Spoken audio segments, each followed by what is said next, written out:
Wait a minute, Mr. Postman. Wait, Mr. Postman. Mr. Postman, look and see. Is there a record in your bag for me?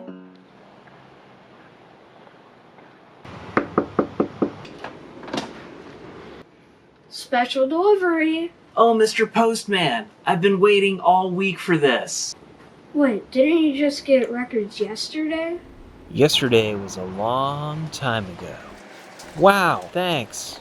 But wait, there's another one. Another one? And some books. The postman's been busy this month. 6 packages, 9 albums later. Hendrix was right about that if 6 was 9 math. Giant Orange Records. But let's see what actually showed up. Okay, so technically this was 4 albums in one box, but hear me out. Combined shipping saves money, right? That's still guilt-free, or at least guilt-efficient. So the self-imposed August rules are 4 online purchases and 4 in-store purchases. I'm adjusting the rules for this series to something more realistic. It's kind of like going on a crash diet. If I limit myself too much, I know it's just going to backfire. So here's the plan. 4 in-store purchases, 4 online purchases. That's it. If I go over, I'll be honest about it. But for now, that's the new framework. Fast forward to today's reality check. So I eased up on my self-limitations, but like an old Ford, it still backfired. 9 albums online, 14 from the record store. At this point, who's counting? This isn't just a monthly haul. Think of it more like a diary of what it's really like to buy vinyl online. Sometimes you win, sometimes you gamble, and sometimes you totally miss. Sometimes you upgrade something you already had, and sometimes, well, they just sit on the shelf as trophies. Section 1. Wins! Here are my standout records from this month's online haul. Ron Gallo, Heavy Meta. My record collection just got cooler. The first track's a favorite, it's noisy and fun all the way through, and it feels like a band I'd want to play with. The album art is right in line with the kind of energy I'm chasing, and this is roaring indie garage rock with loud guitars and clever lyrics. Definitely has some of that lightning in the bottle magic, and I'm still catching up with Ron Gallo's output, but this is a great place to start. May Powell, Both Ways Brighter. This is one of those love at first listen records, or technically love at first streams, but yay, now I have it on vinyl. I saw that she had a new record coming out soon, so I wanted to listen to this one from 2021. It has some very political songs on it that are still relevant today, probably even more so than when they were released. It seems like a very personal record where she lays out some bold confessions and opinions. The music has this warm, inviting, soulful indie folk sound with some really cool keyboard textures, and she's a really good singer. Section 2, Gambles. Here's an example, Mavin Gaye, What's Going On. This is a first year 1971 pressing that goes for big money in this minty condition. So this is the roulette wheel of online digging. Sometimes you score a record that should have cost 3 times as much, and sometimes you get a frisbee with grooves. I'm still shocked at how clean this is, and I'm even more shocked that I haven't played it yet. This is going to be another shelf trophy, and that's coming up in another section. Then there's the other side of the gamble. The Temptations, with a lot of soul, looked great in the photos, but it plays like sandpaper, which means it's in the exact same condition as the one that I already had. Now, the Temptations record came as an online bundle with the Mavin Gaye record, so I'm not mad at it because it taught me an important lesson about the Motown Gordy pressings. I learned about the 1967 In the Grooves label, at least that's what I'm going to be calling it, and the 1968 Wedge label, named Wedge for obvious reasons. I'm just a little bummed that both of my copies are VG- or worse. but I learned a ton about the Motown label history. And this made me pull out all my other Temptations albums, and I realized the same thing. I need to get better playing copies of all of them. Section 3 deals with misses. These are albums that didn't land musically or were impulse buys. Not every album that makes it through the mail stays in the collection.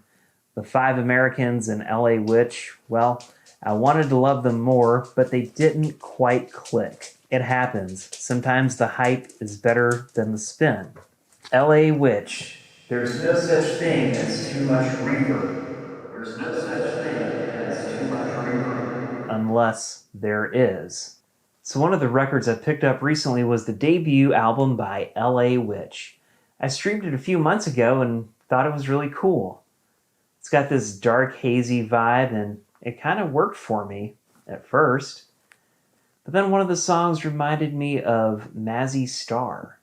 And I thought, wait, I had never really sat down with So Tonight That I Might See. So I streamed it, and holy cow, that record just wipes the floor with LA Witch. For my taste, it's not even close. Mazzy Star has the songs, the atmosphere, and of course that one massive legendary hit. But even the deep cuts are stronger. Now I'm not knocking LA Witch. They've got their own cool thing going on. They're pretty cute, and honestly, if they ever asked my band to open a show, I'd say yes before they finished the sentence. But this time, the comparison just made Mazzy Star look like the heavyweights. Sometimes it's the wrong record for the wrong day, and sometimes it's just not my thing. I mean, I wanted to like this more. As for the 5 Americans, this is the Sunday's reissue. Western Union is one of my favorite all-time singles, and I have the 45 stashed somewhere. It's so sharp, so perfect, that I thought the album would be the same, but it turns out the single might have been that lightning in a bottle magic. The rest of the record just didn't grab me at all. I mean, there might be like one cool keyboard riff here and there, but overall, I don't know, maybe sometimes it just happens. A killer single doesn't always mean a killer album. Thankfully, this was only $9, so I should be able to resell it. It's a nice pressing. And the lesson here, sometimes you buy the wrong record first, but at least it gives you the excuse to buy the right one later, which is also how I justify half my collection. Giant Orange Records, public service announcement. Oranges are vinyl safe. Probably. Remember, kids, every record sounds better when you play it guilt-free. This has been a Giant Orange Records public service announcement. Section 4, Upgrades. Why do I need 2 copies of the same record? Because one has a better cover, and the other has cleaner vinyl. If you collect, you know the logic. And if you don't collect, I probably sound completely insane. Example, Exile on Main Street, the great Rolling Stones double album. This was an online gamble that paid off. The condition turned out to be way better than expected, like VG Plus to near mint on all the tracks. I had a copy for years and recently traded that one to the local record shop. In fact, it was the same Unipak pressing from the same pressing plant. The Richmond pressing plant, that is. It's one of those albums that reminds you why you need it on vinyl. I played this all the way through and really enjoyed it. And about a week earlier, I had played my older, slightly less perfect, but still very listenable and enjoyable copy all the way through as well. You can never have too much Rolling Stones. Case in point, the record collector Casino Boogie Gamble kept on rolling the tumbling dice with another internet win. The Rolling Stones Now.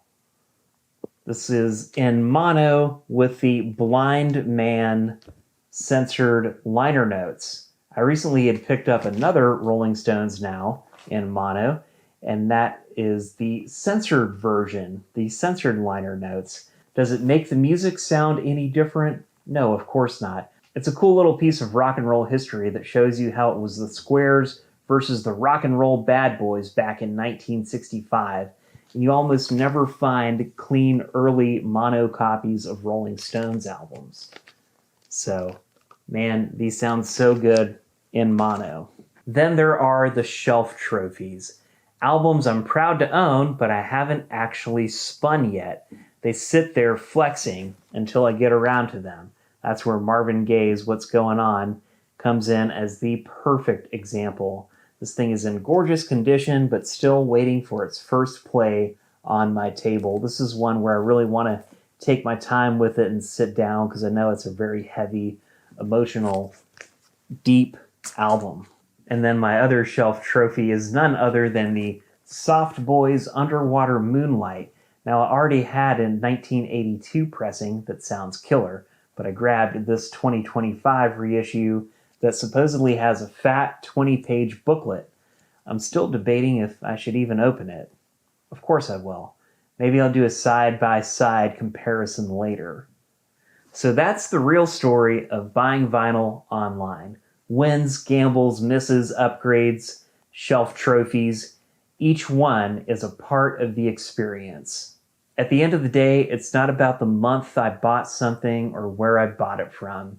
It's about how they fit into my collection and whether they lift me up, disappoint me, or just wait their turn on the shelf. What's your best online find, and what's your biggest online regret? Drop it in the comments, and I want to hear some horror stories, and I want to hear some triumphant jubilations too. Until next time, I'll try not to buy 9 records online in 1 month. Emphasis on try. Stay tuned for episode 4 of Guilt-Free Vinyl, where I go over my August 2025 in-store purchases. Until then, stay cool, my friends, and listen to something you enjoy today. Oh yes, wait a minute, Mr. Postman. Wait, Mr. Postman. Mr. Postman, look and see. Is there a record in your bag for me? Been waiting a long, long time since I heard from that record of mine. There must be some word today from that record so far away. Please, Mr. Postman, look and see if there's a record for me.